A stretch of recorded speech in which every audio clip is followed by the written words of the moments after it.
Buenos días, bienvenidos a la clase 11 del curso Bases Bioquímicas del Sistema Nervioso. En el día de hoy vamos a tratar dos temas, antiinflamatorios no esteroideos y fármacos empleados por el sistema nervioso autónomo.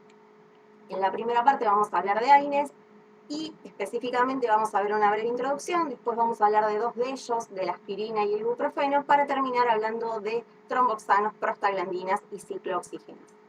Empecemos con la introducción. Nosotros ya sabemos que no existen fármacos que sean completamente seguros, que sean inocuos. Estos son bastante seguros, por lo cual en su gran mayoría son de venta libre. Tienen como mecanismo principal la inhibición de las prostaglandinas y se los emplea en dolor agudo y crónico. Como son antiinflamatorios, su nombre lo dice, son medicamentos que disminuyen la inflamación y es un amplio grupo de fármacos y se va a elegir uno u otro según qué patología presente el paciente y las preferencias o las posibilidades que tenga el paciente. Y como son medicamentos que disminuyen la inflamación, es importante recordar la tetrada de Celso, que eran los signos que nos hablaban a nosotros de que el paciente presentaba inflamación. ¿Y cuáles eran estos 4 signos? Dolor, calor, tumor y rubor. Entonces, cuando nosotros tengamos un paciente que presenta esta sintomatología, probablemente pensemos que tiene una inflamación y lo indicado podría ser un antiinflamatorio. Los antiinflamatorios no esteroideos parten del ácido araquidónico, a partir del cual se generan eicosanoides, que son las prostaglandinas, las prostaciclinas, los tromboxanos y los leucotrienos. Acá tenemos algunos ejemplos, algunas fórmulas de algunas prostaglandinas, prostaciclinas, tromboxanos y leucotrienos, y nosotros nos vamos a focalizar fundamentalmente en las prostaglandinas, porque como vimos, los AINES las inhiben. Empecemos por la aspirina. Acá tenemos la molécula de aspirina, podemos ver que es un ácido, que tiene una doble función. Por un lado es un antiagregante plaquetario, ya que produce la inhibición irreversible de la síntesis de tromboxano, y va a actuar por 7 a 10 días, que es la vida media de las plaquetas. ¿Qué significa esto? Que si un paciente toma aspirina, por 7 a 10 días va a seguir teniendo un efecto de antiagregante plaquetario porque no se van a estar generando nuevas plaquetas. Y por otro lado, al igual que todos los AINES, es antipirético, antiinflamatorio y analgésico por inhibición de las prostaglandinas. La aspirina pertenece a la familia de los salicilatos, se la denomina ácido acetil salicílico, aspirina es el nombre más común, y está compuesto por 9 átomos de carbono, 8 de hidrógeno y 4 de oxígeno, por lo tanto es un éster de ácido acético y ácido salicílico. La aspirina inhibe a las enzimas COX-1 y COX-2, que son las ciclooxigenasas, y evita la producción de prostaglandinas, que son en parte las grandes responsables de la producción del dolor. En cuanto a la absorción de la aspirina, es la mínima solubilidad a pH, tiene una mínima solubilidad a pH bajo, por lo cual no se absorben bien en el estómago. La solubilidad aumenta o es óptima a pH alcalinos, a pH superiores a 7, por lo cual se absorbe muy bien en intestino delgado. En cuanto a la distribución, tenemos que tener en cuenta que atraviesa las barreras hematoencefálica y placentaria, por lo cual, sobre todo cuando lo pensamos dar a una mujer embarazada, tenemos que tener en cuenta este dato, que no es menor, por supuesto.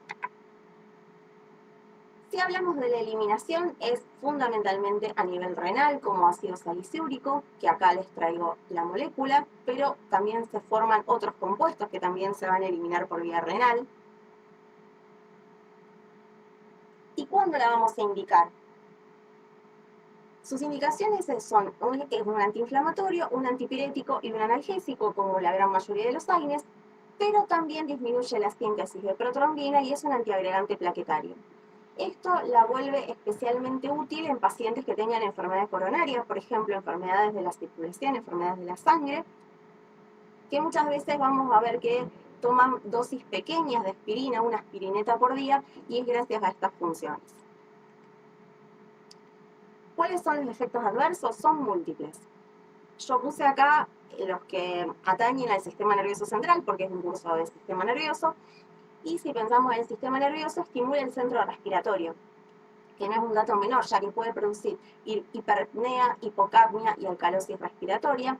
También estimula la producción de dióxido de carbono y metabolitos ácidos por desacoplamiento de la fosforilación oxidativa, lo que puede desencadenar en la presencia de una acidosis mixta en el paciente. Obviamente esto es en pacientes susceptibles y con dosis relativamente elevadas, no por solo tomar una aspirina. Y también es un irritante local muy potente. Cuando hablamos de intoxicación o de sobredosis, la acción tóxica aparece con dosis superiores a 200 a 300 miligramos por kilo, por lo cual es una dosis bastante elevada, pero si la dosis supera los 500 miligramos kilo es letal. Por eso les decía antes que no son inocuos, porque pueden llegar a matar al paciente, pero obviamente uno tiene que consumir muchísima cantidad para que esto suceda. Y en casos de intoxicación, cuando la dosis es un poco superior a la normal, pueden aparecer acúfenos, hiperventilación, vómitos, deshidratación por hipertermia.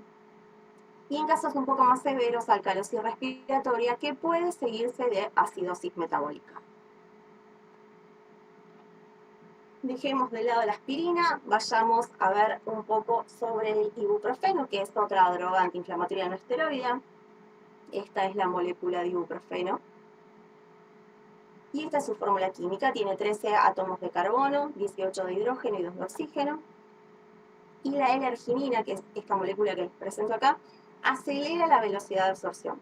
La L-arginina es un aminoácido que está presente fundamentalmente en carnes y lácteos, por lo cual es importante tenerlo en cuenta y decírselo al paciente, dependiendo si uno quiere que se acelere o no la velocidad de absorción, la L-arginina la acelera.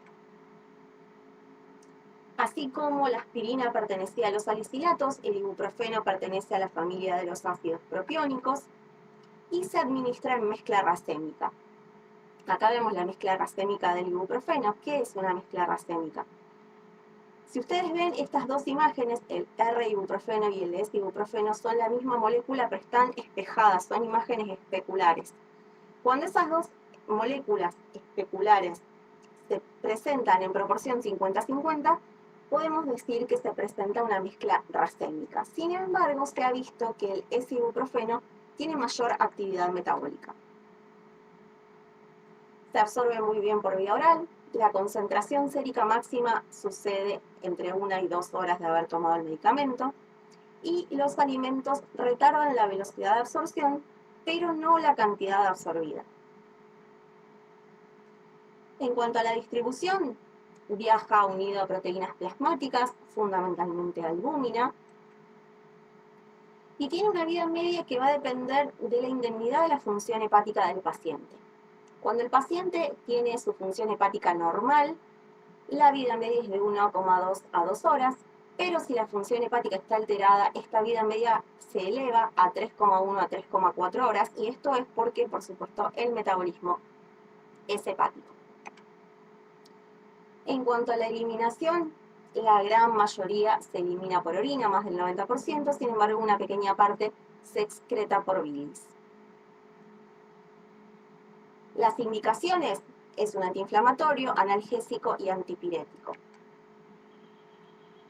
Si hablamos de los efectos adversos, fundamentalmente va a producir estreñimiento o diarrea, también puede producir tinnitus, mareos, vómitos y nerviosismo. Esto ya quizás más hablando es relativo al sistema nervioso. Y en casos graves de intoxicación pueden aparecer fiebre, urticaria, edema de cara. La edema de cara, estoy hablando de edema de ojos, edema de lengua, puede en algunos casos también producir edema de glotis, dificultad para respirar, etc. Cuando aparece sobredosis, el paciente va a tener dolor abdominal, náuseas, vómitos, somnolencia, mareos, dolor de cabeza, nistagmo y acúfenos. Y la gravedad de estos cuadros o la gravedad de los síntomas va a depender de la dosis, del tiempo de exposición y de la tolerancia individual. Y si yo digo de la dosis, ¿cuál es la dosis máxima? 3.200 miligramos por día. Superar esta dosis hace que nosotros estemos en presencia de una potencial intoxicación. Sin embargo, la dosis recomendada es de 800 a 1.600 miligramos día según la intensidad del dolor. Esto es en pacientes adultos, y en pediatría la dosis va a depender del peso del niño. Y para ir terminando con esta primera parte de antiinflamatorios no esteroides, vamos a hablar algunas palabras sobre tromboxanos, prostaglandinas y ciclooxigenasa.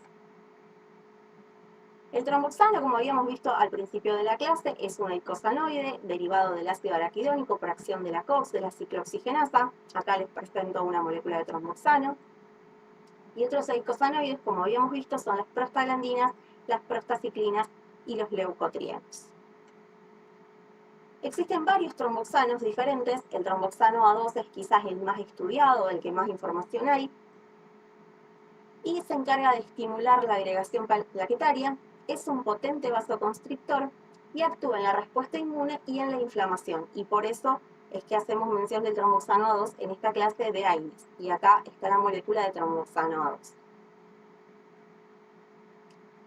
Por otro lado, tenemos las prostaglandinas, que se sintetizan a partir de ácidos grasos esenciales por acción de diferentes enzimas, la ciclooxigenasa, la lipoxigenasa, la citocromo P450, algunas peroxidasas, pero la lista continúa. Estas son las más comunes o las que en mayor proporción producen prostaglandinas, y son moléculas que van a intervenir en la respuesta inflamatoria. ¿Cómo? Produciendo vasodilatación, aumento de la permeabilidad capilar y estímulos de nociceptores. Acá les presento una molécula de una prostaglandina. Y veamos ahora las ciclooxigenasas. De las ciclooxigenasas existen tres isoformas, la ciclooxigenasa 1, 2 y 3. Hoy vamos a hablar de la ciclooxigenasa 1 y la ciclooxigenasa 2, que son las más comunes o las más abundantes, de las que más información hay también. La ciclooxigenasa 1, la COX-1, es constitutiva en todos los tejidos. ¿Qué significa esto? Que va a estar presente en todos los tejidos independientemente de cuál sea la situación del paciente. Va a participar en la producción de prostaglandinas y se encuentra asociada al retículo endoplásmico si hablamos de su ubicación dentro de las células. La ciclooxigenasa 2, por su parte, media los procesos de inflamación, pero no es constitutiva en todos los tejidos, sino que se expresa tras la inducción inflamatoria. Vale decir, cuando aparecen estas moléculas como el interferón, el factor de necrosis tumoral alfa, la interleuquina 1, etc., van a expresarse las ciclooxigenasas 2 en los diferentes tejidos, por lo cual se dice que no es constitutiva de todos los tejidos, pero sí existe siempre en riñón y en sistema nervioso central. Dejemos por acá a los antiinflamatorios y vayamos a la segunda parte de la clase, donde vamos a hablar de fármacos utilizados en el sistema nervioso autónomo. Para eso vamos a comenzar con una breve introducción, donde vamos a recuperar algunos conocimientos que nosotros ya tenemos, pero me parece interesante recordarlos. Luego vamos a hablar de neurotransmisión parasimpática, fármacos empleados en el parasimpático, neurotransmisión simpática y los fármacos empleados por el sistema nervioso simpático. Comencemos con la introducción. Esto es lo que yo les decía, que ustedes ya lo saben, pero lo vamos a recordar. Si nosotros pensamos en el sistema nervioso desde la fisiología, lo podemos dividir en dos grandes grupos: el sistema nervioso simpático y el sistema nervioso parasimpático. El simpático se va a activar ante situaciones de lucha. Cuando nosotros tenemos que luchar, tenemos que combatir, vamos a tener activo el sistema nervioso simpático, mientras que el parasimpático va a cumplir sus acciones cuando nosotros estemos relajados. Si pensamos la distribución anatómica de cada uno de estos sistemas nerviosos, o de cada una de estas divisiones, vamos a ver que el simpático tiene ubicación tóracolumbar, mientras que el parasimpático tiene ubicación cráneo-sacra. Vale decir, los nervios que llevan información simpática o parasimpática van a emerger por los agujeros de conjunción de las vértebras torácicas y lumbares cuando sean nervios simpáticos, o bien cráneos y sacros cuando sean parasimpáticos. Si pensamos en los neurotransmisores, el sistema nervioso simpático va a tener sobre todo dos neurotransmisores, la adrenalina y la noradrenalina, aunque también existe la dopamina en menor cantidad, mientras que el parasimpático tiene como principal neurotransmisor la acetilcolina. Y si hablamos de receptores, en el sistema nervioso simpático vamos a tener receptores adrenérgicos y su nombre deriva, por supuesto, de los neurotransmisores, que eran adrenalina y noradrenalina. Y estos receptores adrenérgicos pueden ser de dos tipos, alfa o beta. De los alfa hay dos tipos, el alfa 1 y el alfa 2, y de los beta tenemos tres, el beta 1, el beta 2 y el beta 3. Si por el contrario pensamos en el sistema nervioso parasimpático, vamos a tener receptores colinérgicos. Recordemos que el neurotransmisor del sistema nervioso parasimpático era la acetilcolina, por eso el nombre del receptor. Y los receptores colinérgicos pueden ser muscarínicos o nicotínicos. Los muscarínicos pueden ser del 1 al 5 y los nicotínicos pueden ser motores o neuronales. Recordemos también cómo funcionaban los receptores. Nosotros imaginemos que este es un receptor y tenemos una molécula que puede ser, por ejemplo, la noradrenalina. Se va a unir la noradrenalina a algún sitio del receptor, en este caso, en este gráfico, este sería el sitio donde se va a unir la molécula, y de esa forma se va a poder cumplir su acción. Pero existen fármacos que modifican esto. Por ejemplo, existen los fármacos antagonistas. Nuevamente tenemos el receptor, nuevamente tenemos la noradrenalina, pero el fármaco antagonista se va a ubicar en este sector, no permitiendo que la noradrenalina ocupe su sitio. Sin embargo, existen también fármacos antagonistas irreversibles, que lo que hacen es anclarse al receptor de manera tal que no se pueden separar más. La única forma de que la noradrenalina vuelva a actuar, obviamente pongo la noradrenalina solo como ejemplo, todas funcionan igual. La única forma de que la molécula pueda actuar es que se sinteticen nuevos receptores. Este receptor queda inactivado porque la unión del fármaco es de manera irreversible. Y también existen fármacos antagonistas, que lo que hacen es aumentar la cantidad de receptores para que las moléculas puedan ubicarse y cumplir su función.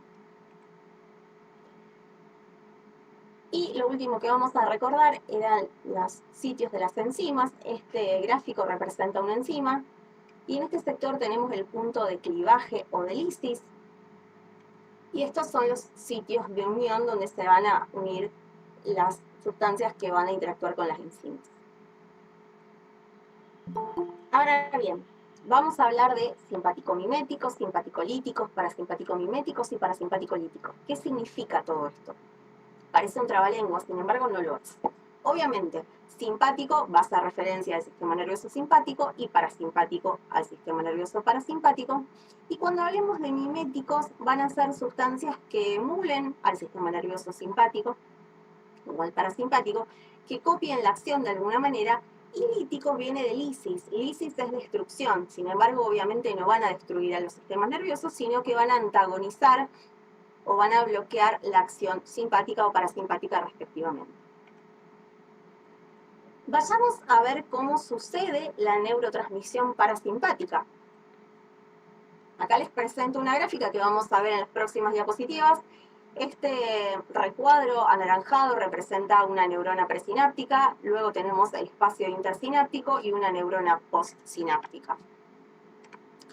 En la neurona presináptica tenemos acetilcolina y colina, que cada una provienen de diferentes metabolismos.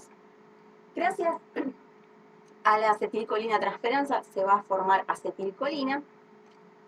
Esta acetilcolina por un receptor va a entrar en vesículas donde se va a mantener almacenada. Y cuando tenga que salir esa acetilcolina a cumplir su función, va a ingresar calcio a la célula presináptica. Se va a expresar en la membrana las proteínas SNER. Entonces, el calcio más las proteínas va a hacer que esta vesícula vaya hacia la membrana presináptica para poder liberar esa acetilcolina al espacio intersináptico. Y esa acetilcolina va a poder seguir dos caminos. Puede interactuar con un receptor de la célula postsináptica o bien puede ser captada por la acetilcolinesterasa. Esta es una enzima que va a degradar la acetilcolina en acetato y colina. Y esa colina finalmente va a volver a ingresar a la célula presináptica para volver a unirse con otra acetil-CoA y volver a formar todo este circuito. ¿Y cuáles son los fármacos que se emplean en el sistema nervioso parasimpático? Tenemos parasimpático miméticos que emulan la acción de la acetilcolina, que también se pueden denominar colinamiméticos, o los parasimpaticolíticos que antagonizan la acción parasimpática. Los colinamiméticos pueden ser de acción directa o de acción indirecta. Los de acción directa, a su vez, pueden clasificarse en muscarínicos y nicotínicos, mientras que los de acción indirecta pueden clasificarse en inhibidores de la acetilcolinesterasa o inhibidores de la recaptación. Si recuerdan recién cuando veíamos la acetilcolinesterasa escindía la molécula de acetilcolina en colina y acetato, y si se inhibe esa enzima no se produce esa escisión, y si se inhibe la recaptación, la colina no vuelve a entrar a la membrana, a la célula presináptica. Y a su vez, los inhibidores de la acetilcolinesterasa pueden ser reversibles o irreversibles dependiendo de su tiempo de acción y de qué tanto modifiquen a las sustancias para poder revertirlas. Y los reversibles pueden ser a corto o a largo plazo. Mientras que si hablamos de los parasimpaticolíticos, estos pueden ser selectivos o no selectivos. Acá tenemos un gráfico donde tenemos diferentes ejemplos. Los parasimpaticomiméticos o colinamiméticos de acción directa pueden clasificarse según el receptor en nicotínicos o muscarínicos, o según la estructura en ésteres de colina o alcaloides. Los ésteres de colina a su vez pueden ser ácido acético o ácido carbámico. Si son de ácido acético pueden ser acetilcolina o metacolina, mientras que si hablamos del ácido carbámico vamos a estar hablando de carbacol o metanecol, por ejemplo, mientras que si pensamos en alcaloides vamos a hablar de pilocarpina o adecolina. Vamos a ver el ejemplo de la acetilcolina. Acá se las presento, esta es la molécula de acetilcolina. Y un dato no menor es que este nitrógeno es un nitrógeno cuaternario. ¿Qué significa eso? Que es poco liposoluble. Al ser poco liposoluble no va a poder ingresar a ninguna célula porque no va a poder atravesar la membrana lipídica, sino que va a necesitar necesariamente un receptor. Después tenemos los parasimpaticomiméticos, de acción indirecta, que pueden ser alcoholes simples, derivados carbámicos o derivados del ácido fosfórico. Los alcoholes simples tenemos como ejemplo el edilfonio. Los derivados carbámicos pueden ser fisostigmina, neostigmina o dimecarium. Y los derivados del ácido fosfórico, ecotiofato o disopropilfluorofosfato. Estos van a inhibir la acetilcolinesterasa y pueden ser reversibles o irreversibles, y acá tenemos algunos ejemplos. A corto plazo el efedronio, a largo plazo los compuestos con ácido carbámico, y los irreversibles los COFAL, compuestos organofosforados. Veamos cómo actúa cada uno de ellos. El efedronio es reversible a corto plazo. Acá tenemos una enzima y este triángulo celeste representa el efedronio, y como vemos el sitio de clivaje queda libre. Entonces es reversible y a corto plazo, porque ese sitio está libre, pueden entrar nuevas moléculas a ser escindidas por la misma enzima. A diferencia de lo que pasa con el ácido carbámico, que es reversible a largo plazo. Si podemos ver, acá tenemos la molécula y el sitio de clivaje está completamente ocupada. Eso hace que el tiempo de reversibilidad sea mayor. Esta es reversible a corto plazo, esta es reversible a largo plazo por la unión al sitio de clivaje. Mientras que los COFA, que son irreversibles, ocupan todo el espacio de la molécula, todo el sitio de unión y también el sitio de clivaje. Esto hace que la molécula la enzima quede, entre comillas, inutilizada, por eso es una unión irreversible. Y después tenemos los parasimpaticolíticos, que estos van a ser siempre de acción directa y pueden ser alcaloides naturales como la atropina, la escopolamina o el bromuro de butilescopolamina, alcaloides semisintéticos como la homotropina y alcaloides sintéticos como la benzatropina. Veamos el ejemplo de la atropina, que es esta molécula que les presento acá. Y esta molécula tiene la particularidad de tener un nitrógeno terciario. Esto hace que sea muy liposoluble, entonces puede penetrar fácilmente las membranas, a diferencia de lo que pasaba anteriormente cuando teníamos el nitrógeno cuaternario. La atropina y la escopolamina presentan similar afinidad por todos los subtipos de receptores muscarínicos. Recordamos que había 5 subtipos. Vale decir, no son selectivas. Sin embargo, el resto de los parasimpaticolíticos presentan afinidad selectiva por algún tipo de receptor en especial. Vayamos ahora a la neurotransmisión simpática. Recordemos esto que ya habíamos visto antes, la neurona presináptica, el espacio intersináptico y la neurona postsináptica. ¿Y cómo funciona? Ingresa tirosina, gracias a la presencia de un receptor en la membrana. Esta tirosina, por la tirosina hidroxilasa, se va a convertir en dopa, que a su vez, por la dopa descarboxilasa, se va a convertir en dopamina. Esta dopamina va a ingresar a una vesícula donde va a permanecer almacenada, pero por la dopamina beta hidroxilasa se puede convertir en noradrenalina.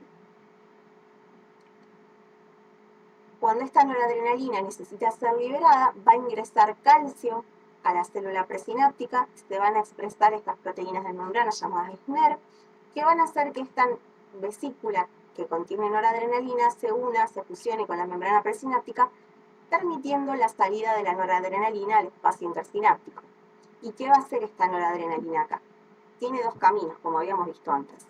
Puede interactuar con algún receptor de la célula postsináptica o puede ser recaptada por un neurotransmisor, por un receptor denominado NET.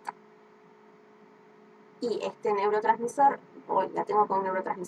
este receptor va a hacer que ingrese la noradrenalina para que nuevamente se realice este circuito, o bien puede seguir la noradrenalina del espacio intersináptico el camino de la MAO, de la monoaminoxidasa, que la va a convertir en ácido 3,4-dihidroximandélico. ¿Y cuáles son los fármacos empleados en el sistema nervioso simpático? Los simpático-miméticos pueden clasificarse de acción directa, de acción mixta o de acción indirecta. Los de acción directa pueden ser catecolaminas o no catecolaminas, mientras que los de acción indirecta pueden ser inhibidores de la recaptación o bien inhibidores de la monoaminoxidasa. Recordemos que los inhibidores de la recaptación inhiben a este receptor llamado NET, que va a volver a ingresar la noradrenalina a la célula presináptica, y los inhibidores de la monoaminoxidasa van a inhibir a la enzima que transformaba a la noradrenalina en la sustancia 2,3-dihidroximandélico. Por otro lado, tenemos los simpaticolíticos, que pueden ser antagonistas competitivos o moduladores. Los antagonistas competitivos, a su vez, pueden ser alfa bloqueantes o beta bloqueantes, según cuál sea el receptor que van a bloquear. Pueden ser reversibles o irreversibles, y también pueden clasificarse en selectivos o no selectivos. Mientras que los fármacos moduladores van a disminuir la producción o liberación de neurotransmisores. Acá les dejo un cuadro parecido al que habíamos visto antes para los fármacos parasimpáticos. No los voy a leer todo porque es bastante tedioso, pero lo pueden ver en el video, lo pueden parar para ver cuáles son cada uno de los ejemplos. Por ejemplo, el catecolaminas, que tenemos adrenalina, noradrenalina, dopamina y soprotenidor. Y para ir terminando con la clase, vamos a ver los moduladores. ¿Qué son los moduladores? Son sustancias, fármacos que van a modular, van a bloquear la liberación de alguna de estas sustancias. Por ejemplo, la alfa-metiltiroxina es un fármaco que va a inhibir la tiroxina hidroxilasa, que era la responsable de transformar la tirosina en dopa. La alfa-metildopa o la carbidopa son ejemplos de moduladores que van a inhibir la enzima dopa de carboxilasa, que era la responsable de transformar la dopa en dopamina. ¿Qué quiere decir esto? Que esto va a funcionar bien hasta acá, pero si nosotros damos alfa-metildopa, toda esta cascada no va a suceder. Lo mismo sucede si damos, por ejemplo, disulfirano ácido fusarico, que es un fármaco que bloquea la dopamina beta hidroxilasa, que era la enzima que transformaba la dopamina en noradrenalina. Entonces, un paciente que esté expuesto a estos fármacos va a tener dopamina, más no noradrenalina, porque este paso va a estar bloqueado. La cocaína y las anfetaminas son inhibidores de este receptor, por lo cual no va a suceder la recaptación de la noradrenalina, Siempre que se libere noradrenalina, el único camino que va a poder tomar es la de unirse al receptor de la célula postsináptica o bien seguir el camino de la monoaminoxidasa. O si, por ejemplo, damos tiramina, que es un inhibidor de la monoaminoxidasa, va a poder recaptarse, va a poder interactuar con el receptor de la célula postsináptica, más no formarse el ácido 3,4 de hidroximandénico. A modo de resumen, fue una clase muy larga, con muchas palabras, con muchos fármacos, pero a modo de resumen, si nosotros dividimos al sistema nervioso en simpático y parasimpático, podemos ver que el neurotransmisor del sistema nervioso simpático puede ser la noradrenalina o la adrenalina. Recordemos que también existe la dopamina. Si hablamos de los receptores, pueden ser beta o alfa. Si hablamos de la eliminación enzimática, puede ser la MAO o la COMT. Y la recaptación va a estar a cargo del receptor NET. Mientras que si hablamos del parasimpático, el neurotransmisor es la acetilcolina. Los receptores pueden ser muscarínicos y nicotínicos. La eliminación enzimática va a estar a cargo de la acetilcolina esterasa y la recaptación a cargo del CHT. Solo me queda agradecerles, les dejo mi correo electrónico en caso de que tengan dudas cuando estén viendo el video o quieran saber más sobre el tema. Muchas gracias por su atención.